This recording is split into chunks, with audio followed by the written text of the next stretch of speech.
Thank you, Naz. Now to the latest of the conflict in the Middle East. As we know, Israel is expanding its ground offensive into Gaza. It says in order to root out Hamas fighters, as President Benjamin Netanyahu said overnight that Israel will not agree to a ceasefire, adding, "This is the time for war." Well, humanitarian agencies say aid trucks are being delayed into Gaza and hospitals are overflowing with wounded civilians and displaced people. But some good news overnight as an Israeli teenage hostage, Uri Megadish, was rescued from Hamas by the IDF and reunited with her family. Well, let's now speak to Palestinian journalist Walid Batrawi, who's in Ramallah. Walid, we know that communications were cut off in the majority of Gaza over the weekend, but what do you know about the situation there at present?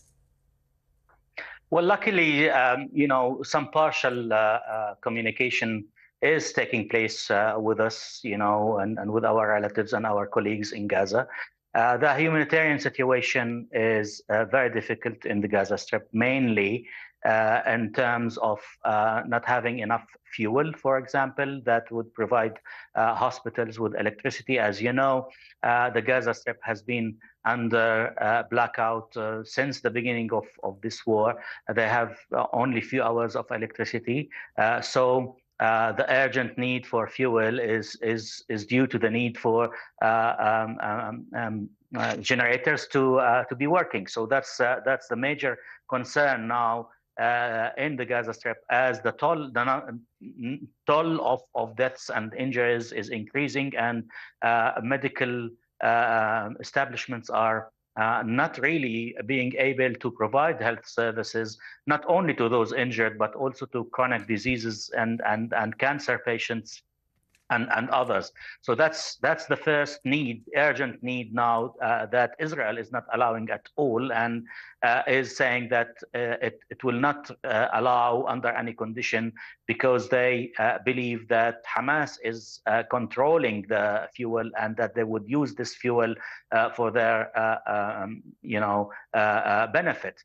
Now, on the other hand, it's the food, the humanitarian assistance that is going into Gaza, as you have said, is being delayed. It's being taken to another checkpoint, Israeli checkpoint, that is about an hour away from the Rafah crossing,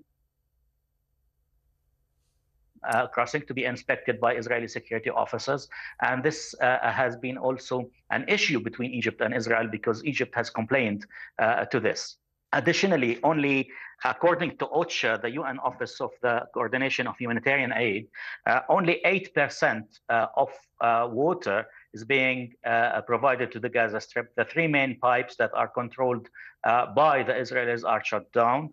And out of that 88%, 50% of it is being leaked because the infrastructure has been damaged. So that's another concern. Many people, I've seen pictures of many people going to the sea to bath and to wash their belongings and dishes and so on. So that's another concern. Gaza has been, the percentage of drinking water in Gaza, even before the war, was only 10% because of the salination of the water, and it's always contaminated. Walid, welcome to Talk Today. We're trying, as I've said, for the last 3 weeks, to record and report what's actually happening, and it's not about opinion, it's about facts. The situation in Gaza, anybody can see, is disastrous. I can listen to you tell me that Israel's not allowing that humanitarian aid in.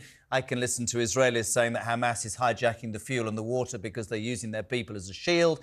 I can sit here and see horrendous pictures.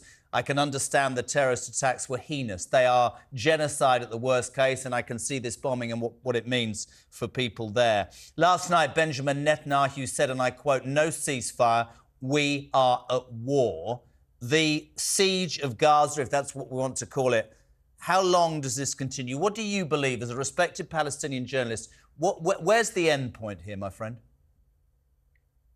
Well, I think the end point is that they have to sit, they have to talk. Of course, not directly. Hamas and Israel would not be talking directly, but the end, as a journalist, as we have seen in past wars, that there must be an end, and that end would never be through continuous, bombardment from both sides and missile attacks and the way around, and not by military actions.